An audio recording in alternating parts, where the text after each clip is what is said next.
బైబిల్లోని పుస్తకాలు ఒక ఉద్దేశంతోనే వరుసగా క్రమంగా అరేంజ్ చేయబడింది. కాబట్టి బైబిల్ చదవడం స్టార్ట్ చేద్దాం అనుకున్న వారు కొత్త నిబంధనను మొదటి నుంచి క్రమంగా చదవండి. ఎందుకంటే ఫస్ట్ 4 పుస్తకాలు యేసు క్రీస్తు గురించి చెప్తుంది. ప్రతి ఒక్కరూ ఫస్ట్ యేసు ప్రభు గురించి మంచిగా అర్థం చేసుకోవాలి. తరువాత అపోస్తుల కార్యముల పుస్తకంలో యేసు క్రీస్తు గురించి తెలుసుకున్న నీకు పరిశుద్ధాత్మ శక్తి, పరిశుద్ధాత్మ సహాయము ఎంత గొప్పగా ఉంటుందో తెలుసుకుంటావు. నెక్స్ట్ పౌలు రాసిన పత్రికలు, రోమ పత్రిక నుంచి ఫిలెమోను పత్రిక వరకు క్రీస్తు గురించి తెలుసుకున్న నీవు క్రైస్తవునిగా ఎలా జీవించాలి, నీ విశ్వాసము, క్రమశిక్షణ, డైలీ లైఫ్ లో ఎలా జీవించాలి అనే విషయాలను తెలుసుకుంటావు. మిగిలిన పత్రికలు హెబ్రీ పత్రిక నుంచి యూదా పత్రిక వరకు ఒక మెచ్యూర్డ్ అండ్ స్ట్రాంగ్ క్రిస్టియన్ గా ఎలా మారాలి, ఎలాంటి జాగ్రత్తలు తీసుకోవాలి అనే విషయాలను తెలుసుకుంటావు. చివరిగా ప్రకటనల గ్రంథంలో యేసుక్రీస్తు రాజులకు రాజుగా, ప్రభువులకు ప్రభువుగా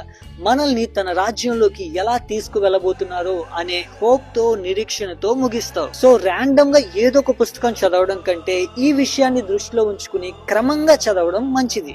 ఇదే విషయాన్ని యూట్యూబ్ లో ఇంకొంచెం ఎక్స్ట్రా డీటెయిల్స్ తో లాంగ్ వీడియో చేశాను. ఫ్రీగా ఉంటే నా ప్రొఫైల్ బయోలో ఉన్న లింక్ యూజ్ చేసి యూట్యూబ్ వీడియో కూడా చూడండి.